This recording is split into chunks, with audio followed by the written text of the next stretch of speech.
सारे विपक्षी दल, ओवैसी हो, राहुल गांधी जी हो या अरविंद केजरीवाल हो या ममता जी हो, ये झूठ की राजनीति कर रहे हैं। भारतीय जनता पार्टी ने 2019 में अपने घोषणा पत्र में कहा है कि हम सीएए लेकर आएंगे और पाकिस्तान, अफगानिस्तान और बांग्लादेश के जो शरणार्थी है उनको नागरिकता देंगे। सीएए का कानून अभी चर्चा पर है। एक, इसमें एनआरसी का कोई प्रोविजन नहीं है। दो, इसमें किसी की नागरिकता छीनने का कोई प्रोविजन नहीं है। तीन, अगर विपक्ष को ये चाहिए कि उनसे चर्चा हो तो कोई भी कानून करने से पहले और बाद में संसद में चर्चा होती ही है। अब विपक्ष तुष्टीकरण की राजनीति कर कर, एपीसमेंट की पॉलिटिक्स कर कर वोट बैंक को कंसोलिडेट करना चाहता है।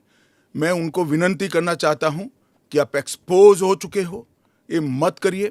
पूरे देश की जनता जानती है कि सीएए इस देश का कानून है और ये 4 साल में मैं कम से कम 41 बार बोला हूं कि ये होगा, चुनाव के पहले होगा। सीएए का कानून कभी वापस नहीं जाएगा और भारत की नागरिकता सुनिश्चित करना ये भारत का विषय है, भारत की संप्रभुता का निर्णय है।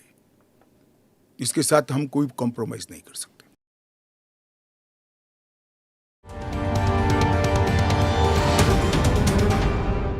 Namaste, Jai Hind. Welcome to another edition of the ANI podcast with Smita Prakash. Today, my guest is the Indian Home Minister Amit Shah, and the podcast is mainly a conversation about the Citizenship Amendment Act, which has recently been notified by the Government of India. The portal is already up for fast tracking of citizenship to undocumented non-Muslim migrants from Pakistan, Bangladesh, and Afghanistan. Like in 2019, when a lot of disinformation was spread about the act, which led to street violence in many parts of India, this time too political parties have begun attacking the Home Ministry and specifically the BJP, saying that this process is discriminatory in essence and will lead to hundreds of thousands of people losing their citizenship. To answer these questions and some others, let's speak to the man often referred to as the right-hand man of Prime Minister Narendra Modi, Amit Shah. Amit भाई, ANI के podcast में आने के लिए धन्यवाद जी। CA के लिए अभी लाने की क्या ज़रूरत थी? सारे जो विपक्ष के नेता हैं सब कह रहे हैं कि ये ठीक चुनाव के पहले नोटिफिकेशन लेके आए हैं। पहली बात तो सीए की ज़रूरत क्या थी और इसकी नोटिफिकेशन चुनाव के 2 या 3 महीने पहले? देखिए, मैं पहले टाइमिंग की बात करता हूँ। जी। सारे विपक्षी दल, ओवैसी हो, राहुल गांधी जी हो या अरविंद केजरीवाल हो या ममता जी हो, ये झूठ की राजनीति कर रहे हैं। इसलिए टाइमिंग का महत्व नहीं है।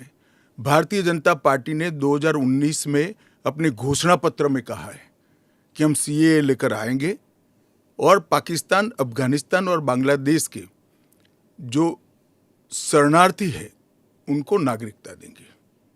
तो भारतीय जनता पार्टी का एजेंडा बहुत स्पष्ट है और वो एजेंडे के आधार पर हमें बहुमत मिला है। 2019 में ही ये बिल संसद के दोनों सदनों ने पार कर दिया। उसके बाद कोविड के कारण थोड़ा लेट हुआ। अब टाइमिंग का क्या महत्व है? सरकार ने अपनी विल चुने जाने से पहले अभिव्यक्त कर दी है। चुनने के बाद फर्स्ट प्रायोरिटी में पहले ही साल में दोनों सदनों से इस कानून को मान्यता मिल गई है।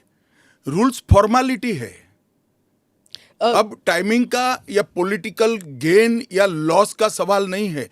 अब विपक्ष तुष्टीकरण की राजनीति कर कर, एपीसमेंट की पॉलिटिक्स कर कर वोट बैंक को कंसोलिडेट करना चाहता है।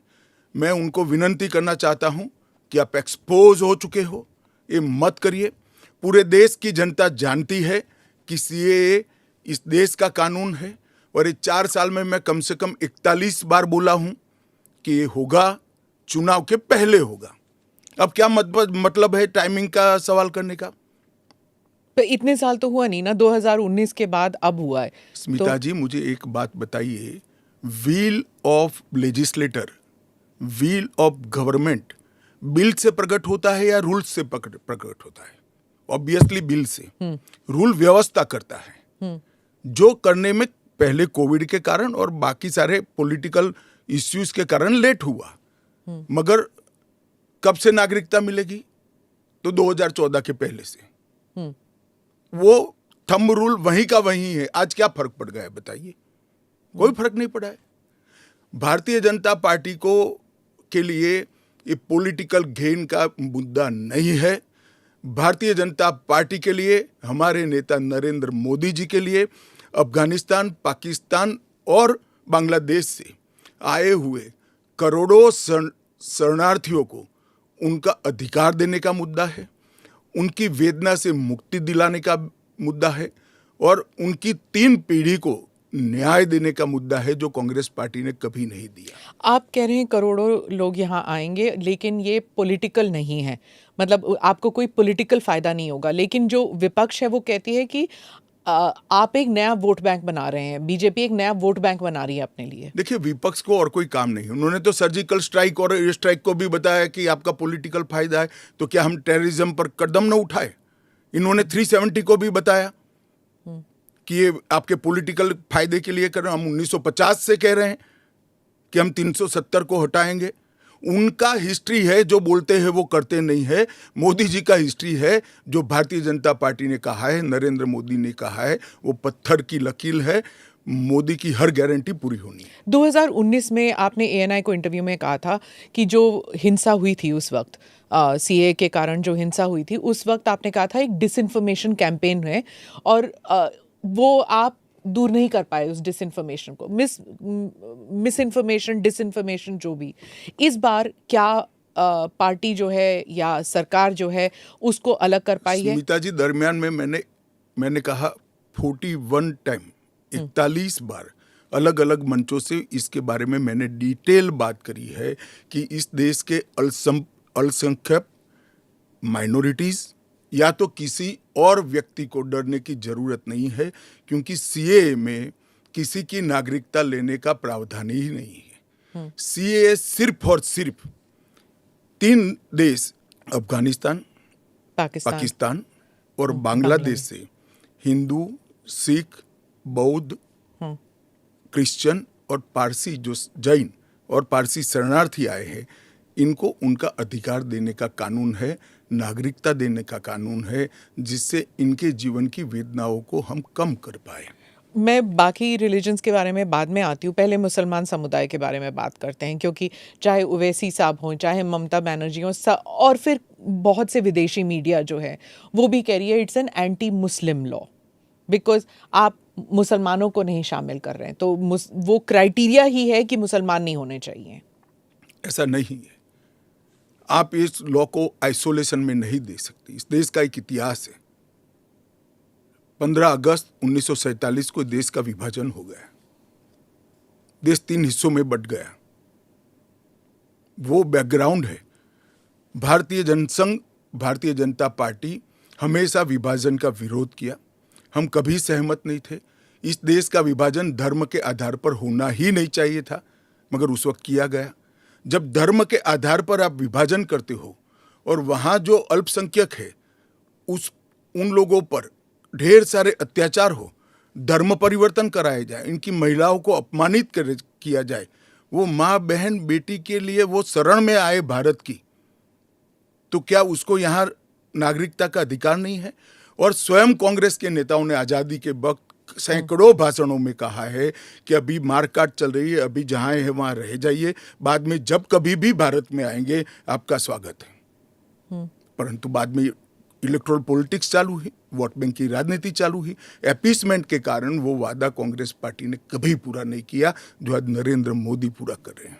सर, जो बाकी समुदाय, बाकी जो रिलीजन्स हैं, चाहे हिंदूज हैं, जैन हैं, बुद्ध हैं, सिख हैं, उन सबको तो मैं मानती हूँ, ठीक है, देवर रिलीजन्स बॉर्न इन इंडिया, इसलिए पर पारसी और अगर आप पारसी और ईसाइयों को ला सकते हैं, उन वो जो रिलीजन्स है, they were not born in India, तो अगर आप पारसी और ईसाइयों को ला सकते हैं तो मुसलमानों को क्यों नहीं? देखिए, मुस्लिम आबादी के लिए ही वो हिस्सा आज भारत का भाग नहीं है। वो भूमि इसीलिए दे दी गई थी। फिर तो हर देश से अव्यवस्था से जो आना चाहिए, इसके लिए भारत के दरवाजे खोल लो। भारत कहाँ बचता है? अखंड भारत के जो लोग हिस्सा थे और जिन पर धार्मिक प्रताड़ना हुई है, उसको शरण देना मैं मानता हूं हमारी नैतिक जिम्मेदारी है और हमारी कॉन्स्टिट्यूशनल रिस्पॉन्सिबिलिटी। और स्मिता जी, आप आंकड़े की गहराई में जाइए। जब विभाजन हुआ तब पाकिस्तान में 23% हिंदू थे, हिंदू और सिख थे। आज 3.7% बच गए। कहाँ गए सारे? इतने सारे तो यहाँ आए नहीं। धर्म परिवर्तन हुआ, अपमानित किया गया, दोयम दर्जे के नागरिक के नाते इनको रखा गया। कहाँ जाएंगे ये लोग? क्या देश इसका विचार नहीं करेगा? देश की पार्लियामेंट इसका विचार नहीं करेगी? देश की पॉलिटिकल पार्टियों ने इनका विचार नहीं करना चाहिए? इसमें अहमदी है, बांग्लादेश भी है। मैं बांग्लादेश की बात करता हूँ जी। 1951 में हिंदुओं का प्रतिशत 22% था। मैं 51 की बात कर रहा हूँ। बांग्लादेश की 51 के आंकड़े ऊपर हमारे पास है। 2011 की जनगणना में वो 10% रह गए। कहाँ गए वो लोग? अफगानिस्तान 1992 के पूर्व, मैं 92 के आंकड़े मेरे पास लगभग 2 लाख सिख और हिंदू थे और आज करीब 500 बच गए। क्या इन लोगों को अपनी बिलीफ से जीने का अधिकार नहीं है? वो जब भारत एक था तब हमारे ही थे, हमारे ही भाई है, हमारी ही बहन है, हमारी ही माता है। अगर यही थ्योरी को आप अपना लो तो पार्टीशन के बाद इतने सारे शरणार्थियों को क्यों लिया? उसका भी तर्क नहीं है फिर तो वही मैं पूछूंगी कि आपने कहा कि धर्म के आधार पर दूसरा मुल्क बना, पर वहां पर शिया और अहमदी, बलोच, ये भी तो प्रताड़ित है वहां पर। देखिए, वो प्रताड़ना आंकड़ों के आधार पर इतनी सिद्ध नहीं की जाती और पूरी दुनिया में ये सारा ब्लॉक मुस्लिम ब्लॉक माना जाता है। आप मेरी बात समझ कर चलिए। और शिया, अहमदिया वो तो छोड़िए, मुसलमान को भी अधिकार है यहाँ एप्लीकेशन करने का। हमारे संविधान ने रास्ता खोला है, वो एप्लीकेशन कर रेफ्यूजी के तौर पर ना रेफ्यूजी के तौर पर नहीं, नागरिकता लेने के लिए अप्लाई कर सकते हैं। भारत सरकार इनकी भारत की सुरक्षा और भारत की बाकी सारी चीजों को देखते हुए उसका निर्णय करेगी। अच्छा, तो एक रास्ता किसी के लिए बंद नहीं है। अच्छा। ये स्पेशल एक्ट इसलिए बनाया है कि ये किसी भी वैध डॉक्यूमेंट के बगैर शरण में आए हैं, बॉर्डर क्रॉस कर आ गए हैं। तो अब आपने पोर्टल भी खोल दिया है, उसमें वो सारे डिटेल्स करेंगे। वो पोर्टल सुरक्षित है और अगर किसी के पास दस्तावेज नहीं है तो क्या अब वो ना नागरिक है, ना माइग्रेंट है, ना रेफ्यूजी है, क्या बन जाते हैं? देखिए, मैं आपको बताता हूं, जिनके पास दस्तावेज नहीं है इसका रास्ता हम बाद में ढूंढेंगे, परंतु जिनके पास दस्तावेज है वो मेरे एक रफ अंदाज से 85% से ज्यादा है। और कितनी देर लगेगी? क्योंकि उन्हें एक ओथ भी लेना पड़ेगा। हमने कोई समय मर्यादा नहीं रखी है। अच्छा, आराम से सब लोग एप्लीकेशन करें। मैं सबको अपील करता हूं, आप आराम से करिए। ये एप्लीकेशन देश की सभी भाषाओं में है। आपकी भाषा में आप डाउनलोड कर सकते हो, एप्लीकेशन कर सकते हो और आपकी समय की अनुकूलता से भारत सरकार आपको इंटरव्यू के लिए बुलाएगी और डॉक्यूमेंट की ऑडिट के लिए बुलाएगी। और वो फेस टू फेस इंटरव्यू होगा या फिर? या फेस टू फेस होगा। Face to face original document लेकर आना पड़ेगा। और अगर वो सेकंड जनरेशन रेफ्यूजीज है, मतलब अगर उनके बच्चे हो गए हिंदुस्तान में, 15 अगस्त 1947 से लेकर 31 दिसंबर 2014 तक जो भी आए हैं वो और उनके बच्चों का भारत में स्वागत है। ठीक, मैं आपके आलोचक के जो कमेंट्स हैं उनको पढ़ती हूँ और आप बताइए। जो दिल्ली के चीफ मिनिस्टर हैं वो कहते हैं, वो सवाल उठा रहे हैं। उन्होंने कहा कि ये जो अंधाधुंध लोग आएंगे, बीजेपी उन्हें नागरिकता देगी, उससे थेफ्ट, रॉबरीज, रेप बढ़ जाएगा। दिल्ली के मुख्यमंत्री अपने भ्रष्टाचार के उजागर होने से अपना आपा खो बैठे हैं। उनको मालूम नहीं है कि ये सारे लोग आ चुके हैं, आज भारत में ही रह रहे हैं।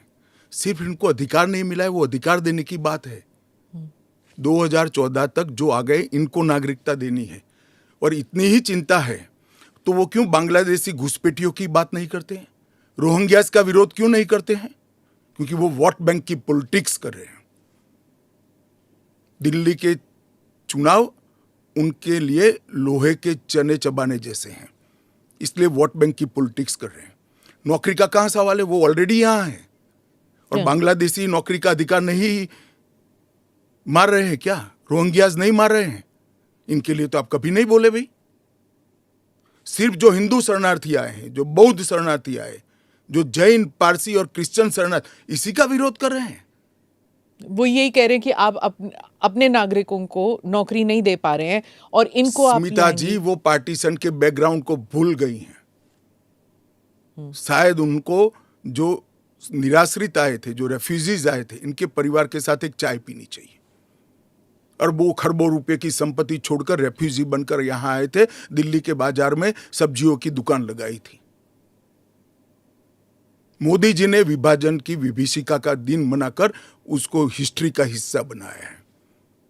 इन लोगों के मन में संवेदना नहीं है, वो समझते नहीं है वहां धर्म के आधार पर इनके परिवार की महिलाओं का गौरव छीना जाए, अपमानित किया जाए, क्या करेंगे वो? इनकी वेदना हम भी नहीं सुनेंगे। 50 में आ गए, 60 में आ गए, 70 में आ गए, 80 में आ गए, आज भी नागरिकता नहीं है। बच्चों को अस्पताल में दाखला नहीं मिलता है, ढंग की नौकरी नहीं मिलती है, छुट भैया नौकरी करते हैं, अपने नाम से प्रॉपर्टी नहीं ले सकते हैं, मतदान नहीं कर सकते हैं। क्यों? क्या गुनाह है उनका? विभाजन का फैसला उन्होंने नहीं किया था, कांग्रेस पार्टी ने किया था। और उस वक्त सब ने कहा था कि जो आएंगे उसको हम नागरिकता देंगे। अब अपने वादे से मुकर जाना, मैं मानता हूं कि हमें तो कम से कम मंजूर नहीं है।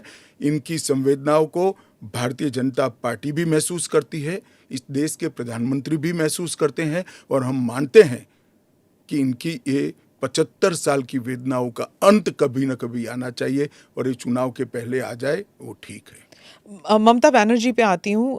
चीफ मिनिस्टर ने कहा है कि बीजेपी जो है ये हिंदू मुसलमान का खेल कर रहे हैं, और उन्होंने ऑडियंस को कहा कि आपकी प्रॉपर्टियां छिन जाएंगी, आपके बच्चों का एजुकेशन ख़त्म हो जाएगा, आपको डिटेंशन कैंप में भेज दिया जाएगा, और डिटेंशन कैंप ऑलरेडी हैं। तो ये सीए के ज़रिए 15 से लेके 20 लाख लोगों की सिटीजनशिप छीन ली जाएगी। देखिए, मैं ममता जी को करबद्ध निवेदन आपके इस कार्यक्रम के माध्यम से करना चाहता हूं। पॉलिटिक्स करने के हजारों मंच है, प्लीज बांग्लादेश से आए हुए बंगाली हिंदुओं का हित मत करिए। आप खुद बंगाली हैं। बांग्लादेश से जो बंगाली हिंदू आए हैं, इनको नागरिकता देने के लिए एक कानून है।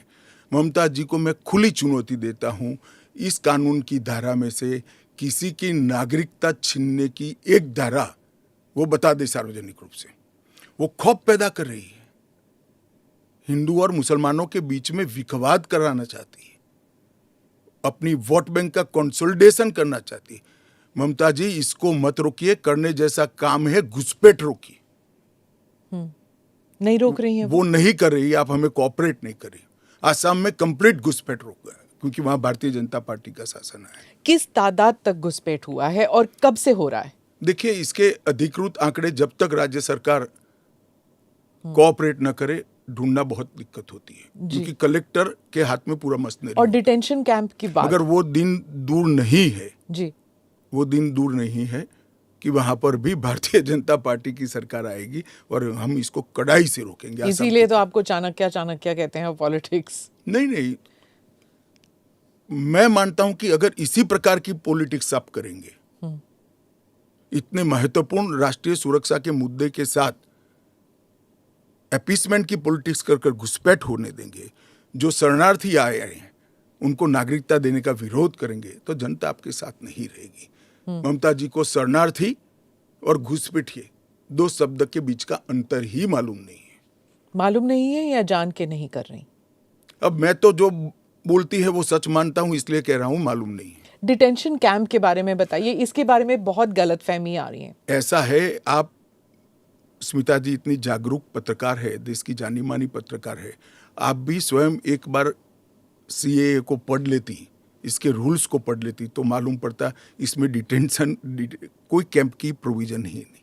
जो इलीगल माइग्रेंट्स हैं, अगर उनके पास कोई दस्तावेज नहीं है, उन्हें वापस अपने देश भेजने से पहले उन्हें डिटेंशन कैंप में रखा जाता है। ये आपने डिटेंशन एरिया में, जेल में नहीं डाल सकते, ये आपने 2019 में मुझे समझाया था एक इंटरव्यू में।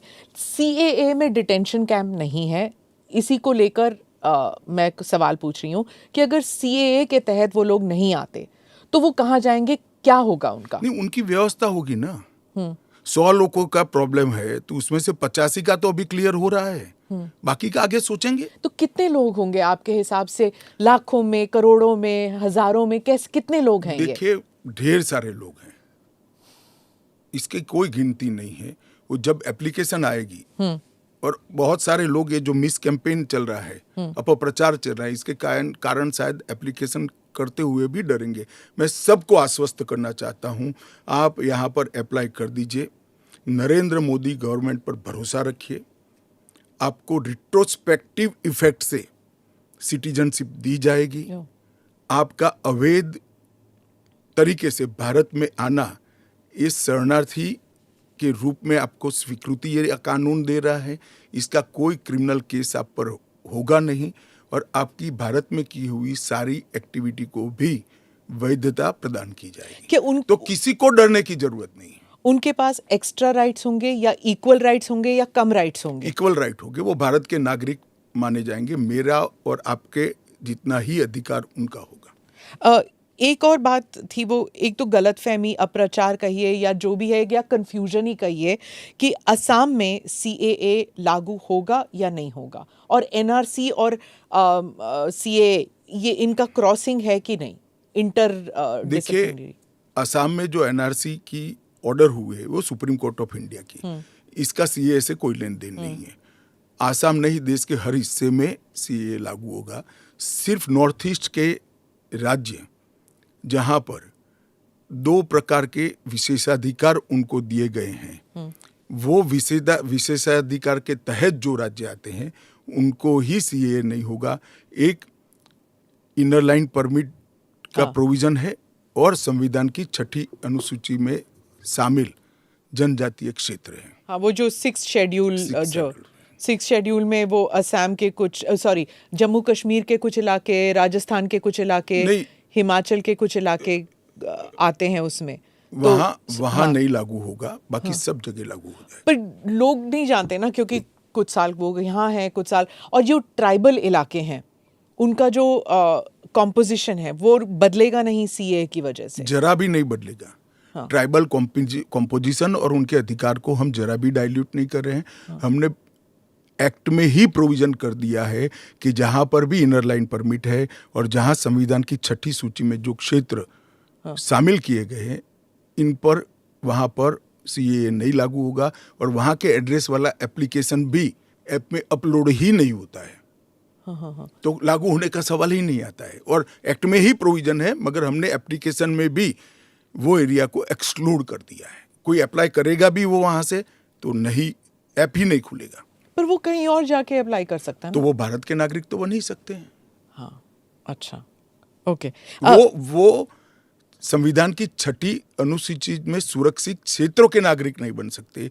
इनर लाइन परमिट से सुरक्षित क्षेत्रों के नागरिक नहीं बन सकते, वो भारत के नागरिक बन ही सकते हैं। आपने कहा हर जगह लागू होगा। केरल, तमिलनाडु, पश्चिम बंगाल, इन तीनों राज्यों ने कहा है कि हम यहाँ पर लागू नहीं होने देंगे। क्या उनके पास ये अधिकार है कि वो लागू नहीं करने देंगे? वो भी समझ रहे हैं कि उनको अधिकार नहीं है।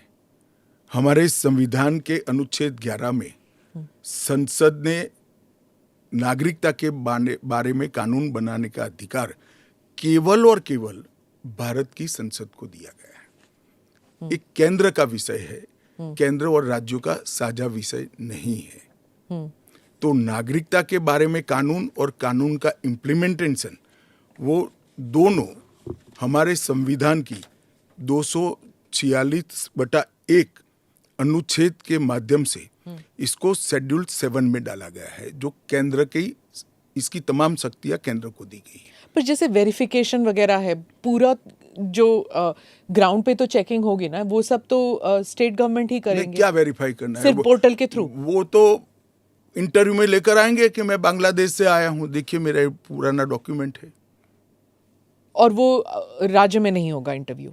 इंटरव्यू राज्य में भी हो सकता है, भारत सरकार करेगी। तो कोऑपरेशन की जरूरत नहीं है क्योंकि ये करना ही होगा। मैं मानता हूं चुनाव के बाद सब कोऑपरेट करेंगे। ये पॉलिटिक्स के लिए गलत प्रचार कर रहे हैं, एपीसमेंट की पॉलिटिक्स। और क्या यहाँ मतलब बांग्लादेश, अफगानिस्तान, पाकिस्तान के जो शरणार्थी हैं, क्या वो तमिलनाडु में गए हैं? वहां पर मतलब स्टालिन इसको इतना बड़ा भाई मैं इशू कोई बना रहे हैं। पॉसिबिलिटी छोड़ना नहीं चाहता। हाँ। एक भी है तो उसको नागरिकता देंगे। जी। जयराम रमेश, कांग्रेस के नेता, ने कहा है कि ये अनकॉन्स्टिट्यूशनल है। शशि थरूर कहते हैं कि अगर कांग्रेस जीत जाती है इलेक्शन या इंडिया अलायंस जीत जाती है तो ये सीएए को रिपील कर दिया जाएगा। क्या कहेंगे आप? देखिए, उनको भी मालूम है कि इंडिया अलायंस सत्ता में नहीं आना है। मैं आज आपके चैनल पर कहना चाहता हूं, सीए के कानून को भारतीय जनता पार्टी की सरकार लाई है, नरेंद्र मोदी सरकार लाई है। इसको रिपील करना असंभव है। हम पूरे देश को जागरूक करेंगे और रिपील करने वालों को कहीं पर स्थान ही न मिले, इस स्थिति होगी। और जहाँ तक असंवैधानिक होने का सवाल है, वो आर्टिकल अनुच्छेद 14 का हवाला देते हैं। वो भूल जाते हैं कि अनुच्छेद 14 में 2 अपवाद रखे हुए हैं। एक रीजनेबल क्लासिफिकेशन का अपवाद है और दूसरा कानून के उद्देश्यों के साथ लॉजिकल संबंध होना चाहिए। तो वो आर्टिकल 14 का वायोलेशन नहीं करता है। इसमें रीजनेबल क्लासिफिकेशन बहुत स्पष्ट है कि जिन लोगों पर भारत के पुराने हिस्सों में आज वो विभाजन के कारण देश से कटे हैं, अफगानिस्तान, पाकिस्तान और बांग्लादेश में, जिन लोगों पर धार्मिक प्रताड़ना होने के कारण जो भारत की शरण में आए हैं, उसके लिए एक कानून है। तो रीजनेबल क्लासिफिकेशन बहुत स्पष्ट है और इसलिए ये पूरी तरह से संवैधानिक कानून है। एक और क्रिटिसिज्म है, महबूबा मुफ्ती कहती हैं कि ये सुप्रीम कोर्ट में जो है उसकी सुनवाई अभी बाकी है, तो इतनी जल्दबाजी क्यों? देखिए, हर कानून को कोई सुप्रीम कोर्ट में स्टे करेगा तो कानून का इम्प्लीमेंटेशन नहीं होगा। सुप्रीम कोर्ट के सामने न्याय मांगने के लिए जाना और सुप्रीम कोर्ट ने स्टे देना 2 अलग बात है। इस कानून पर सुप्रीम कोर्ट का कोई स्टे नहीं है। 4 साल से लोग गए हैं, अभी लंबित है, मगर सुप्रीम कोर्ट ने इसके इम्प्लीमेंटेशन पर कुछ स्टे नहीं दिया है। मैं महबूबा जी को पूछना चाहता हूँ, 370 पर 1951 में ही सुप्रीम कोर्ट में अर्जी हो गई थी, फिर क्यों इतने समय तक आप एंजॉय किए भाई? आप बताएंगे देश की जनता को? जब आपके पक्ष की बात होती है तब नैतिकता के पैरामीटर्स बदल जाते हैं। ऐसे नहीं होता है। देश का एक संविधान है, परंपराएं हैं, अदालतों की परिपाटी है, इसके हिसाब से देश चलता है। वो संविधान के बारे में बात करें तो यूबीटी जो ग्रुप है शिवसेना की, वो कहते हैं कि आपकी विफलताओं को छुपाने के लिए मेरा उद्धव जी से रिक्वेस्ट है कि कानून चाहिए या न चाहिए वो स्पष्ट करो पहले। क्या उद्धव जी बोल सकते हैं कि कानून नहीं आना चाहिए? मैं आज उनका आह्वान करता हूं, देश की जनता के सामने, महाराष्ट्र की जनता के सामने स्पष्ट करें कि सीएए नहीं होना चाहिए। हिंदू शरणार्थियों को, बौद्ध शरणार्थियों को, जैन, बौद्ध और क्रिश्चियन शरणार्थियों को नागरिकता नहीं मिलनी चाहिए। एक बार उद्धव जी स्पष्ट करें जरा। आपका इशारा बाल आई ठाकरे वॉश की। आप कर रहे हो, टाइमिंग का सवाल, तत्व का क्यों चर्चा नहीं करते हो? आपका इशारा बाल ठाकरे की तरफ। नहीं, मेरा तो उनकी ओर है। बाल ठाकरे साहब तो अब रहे नहीं, वो स्पष्ट करे। क्योंकि वो पहले बोलते थे जो नहीं, पार्लियामेंट में भी बोले हैं। अब उनको अल्पसंख्यकों के वोट चाहिए। एपीसमेंट की पॉलिटिक्स इसलिए आज उद्धव ठाकरे कर रहे हैं, हम नहीं कर रहे। हमारा डे 1 से स्पष्ट स्टैंड है कि भारत के कटे हुए हिस्से से जो शरणार्थी आए हैं, ये 3 देशों से धार्मिक प्रताड़ना के कारण आए हैं। वहां के जो अल्पसंख्यक आए हैं, उनको इस देश को नागरिकता देनी चाहिए। ओवैसी साहब पे आ जाती हूँ, जो आपके हमेशा ही स्पीक्स अगेंस्ट यू, तो उनके बारे में वो खुलकर ही कह रहे हैं कि ये एंटी मुस्लिम है। क्या तर्क है आपका? एंटी मुस्लिम कैसे है?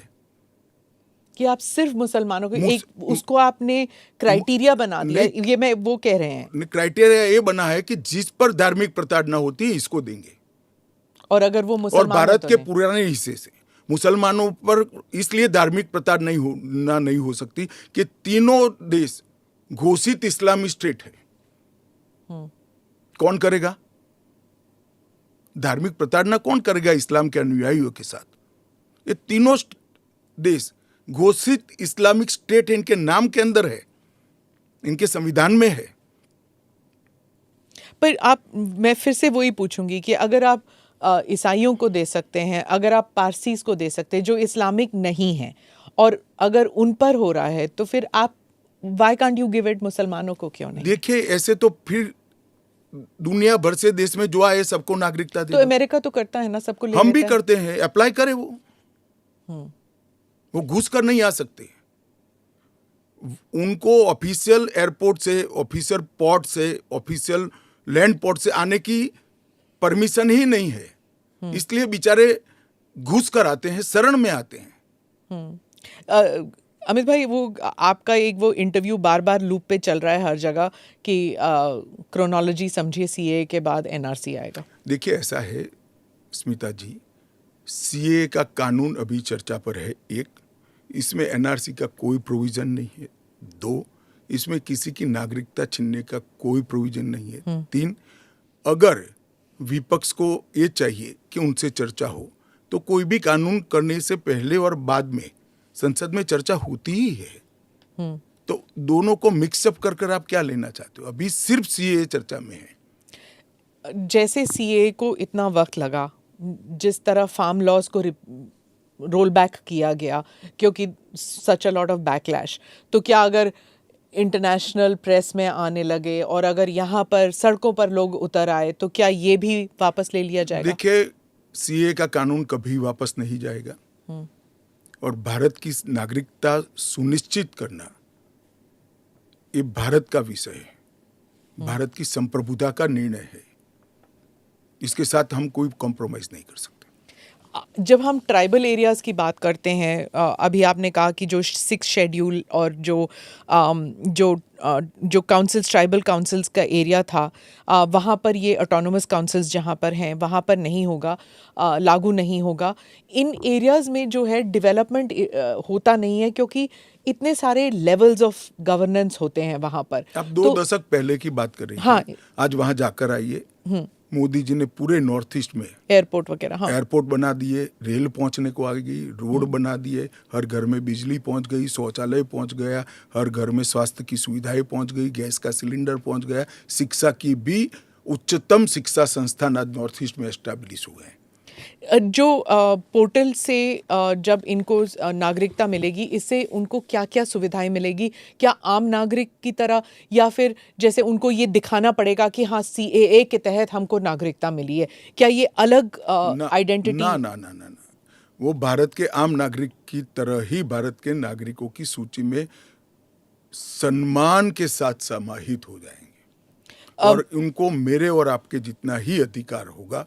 वो चुनाव भी लड़ सकते हैं, एमएलए भी बन सकते हैं, एमपी भी बन सकते हैं, मुख्यमंत्री या केंद्र सरकार के मंत्री भी बन सकते हैं। राहुल गांधी जो न्याय यात्रा में बार बार सीए भी उठा रहे हैं और बाकी विषयों पर भी सरकार पर आरोप लगाते हैं कि अपनी विफलताओं को छुपाने के लिए कभी सीए लागू कर रहे हैं। मेरा तो आपसे कभी रिक्वेस्ट है जी, कांग्रेस में आपकी अच्छी खासी पहुंच है, इस विषय पर राहुल जी से एक बार चर्चा कर डिटेल पूछ लो जरा। वो चर्चा नहीं कर रहे ना, वो मीडिया को वहां पर कह रहे हैं कि मीडिया जो है वो चर्चा नहीं करना चाहती क्योंकि वो हमारे हाथ बंधे हुए हैं, हमारा मुंह बंद है। नहीं, मगर इस कमरे में बैठकर आपको इंटरव्यू करे सीए पर और समझाए, जो वो बोल रहे हैं वो इतना समझा दे जनता को। राजनीति के अंदर आपके निर्णय को जस्टिफाई करने की जिम्मेदारी आपकी होती है। जैसे मेरी सरकार का फैसला ऐसी है, इसके बारे में मेरी पार्टी के तर्क, मेरी गवर्नमेंट के तर्क, और क्यों ये देश के हित में है मुझे समझाना पड़ता है। जरा राहुल गांधी जी आपके इसी कमरे में आकर देश को समझा दे कि क्यों विरोध में है। आप कहते हैं कि ये राजनीतिक नहीं है, लेकिन आपके जो राजनीतिक स्पीचेस हैं, तेलंगाना में आपने कहा, जब आप अपने वायदे गिनते हैं कि ये वायदे हमने पूरे किए, तो सीए भी उसमें है, तो इसमें राजनीतिक कहाँ से हो गया? तो फिर आपके तो वायदे हमारा एक वादा था कि देश के अर्थतंत्र को सुधारेंगे, तो क्या अर्थतंत्र मत सुधारो, पॉलिटिक्स कर रहे हो। फिर राजनीतिक कहाँ से हो गया? हम मानते हैं सीए देश के हित में है, इनका अधिकार है, इसलिए हमने दिया है। पॉलिटिक्स कहाँ से? वो भी कहे ना देना चाहिए। अगर राजनीतिक फायदा है तो उनको कौन रोक रहा है? पर सीए पे तो बहस हुआ नहीं ना, वो पास हो गया, उसके बाद पास कैसे हो गया? पार्लियामेंट में पूरी बहस करी हमने। तो अगर 400 सीट आते तो क्या वो फुल लाइसेंस हो जाता है कि आपके हिसाब से कि जनता ने कहा कि हमने आपको 400 सीट दी है, अब आप जो भी देश हित में समझे वो करते जाइए। ऐसे लाइसेंस जिन्होंने उपयोग करे, हमने तो कभी नहीं करे। हमने तो जनता ने जब जब आशीर्वाद दिया बड़ी जिम्मेदारी के साथ देश चलाया, चाहे अटल जी हो चाहे नरेंद्र भाई। इंदिरा गांधी ने एक बार लाइसेंस का दुरुपयोग किया था और फिर स्वयं चुनाव हार गई थी। तो इसका भी मैकेनिज्म पड़ा है ना। जो लाइसेंस का दुरुपयोग करेगा उसका भी मैकेनिज्म है। हमारे 5 साल के बाद पब्लिक के सामने जाना है, यहां समाप्त नहीं हो जाता है। ये आप कह रहे हैं, लेकिन जैसे फॉरेन मीडिया को अगर आप देखें, वो कह रहे हैं कि एक के बाद एक जो आपने किया है, चाहे ट्रिपल तलाक हो, 370 हो, सीएए हो। एक सेकंड, फॉरेन मीडिया को पूछे उनके देश में ट्रिपल तलाक है क्या? नहीं है। उनके देश में मुस्लिम पर्सनल लॉ है क्या? उनके देश में एक भी स्टेट में 370 जैसा प्रोविजन है क्या? पर हमारे में हिंदू लॉ भी तो है, सक्सेशन लॉ है। इसका नाम हिंदू लॉ है,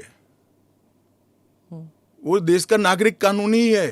फिर मैं उसी सवाल पे आती हूँ, चाहे सीए हो, यूसीसी हो, या यूसीसी नहीं, सीए हो, या फिर 370 हो, ट्रिपल तलाक हो, ये सब आपकी मेजॉरिटी की वजह से ये सब स्मूथली हो गया।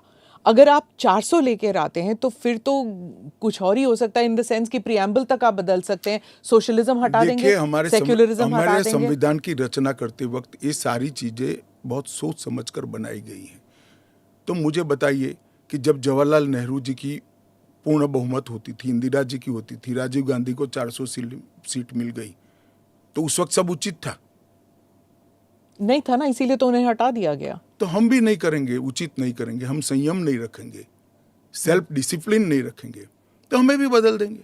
ये तो कोई तर्क नहीं हुआ।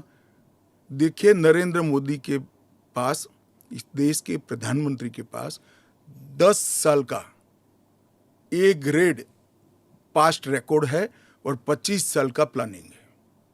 25 और साल 25 साल Total. का प्लानिंग उन्होंने बनाया है कि 15 अगस्त 2047 को भारत पूर्ण विकसित भारत होगा। और उन्होंने पहली बार सरकार की मदद से नहीं, देश के 130 करोड़ लोगों को आह्वान लेकर संकल्प करा है कि सभी लोग जुटे, और ये 25 साल भारत को महान बनाने के 25 साल है। और मुझे बड़ा गर्व है कि मेरे नेता के आह्वान पर पूरा देश आज इस संकल्प से संकल्पित होकर अमृत काल के लिए तैयार होकर खड़ा है।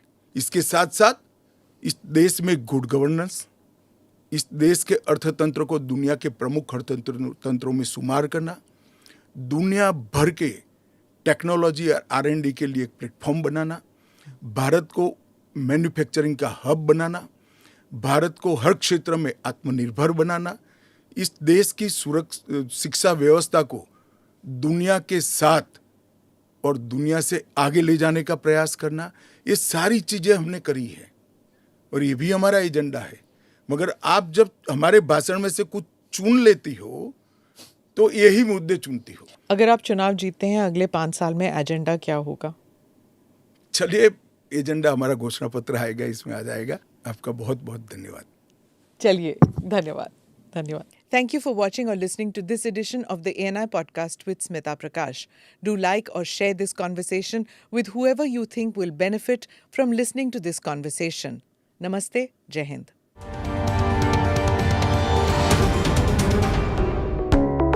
Click here to watch the previous episodes.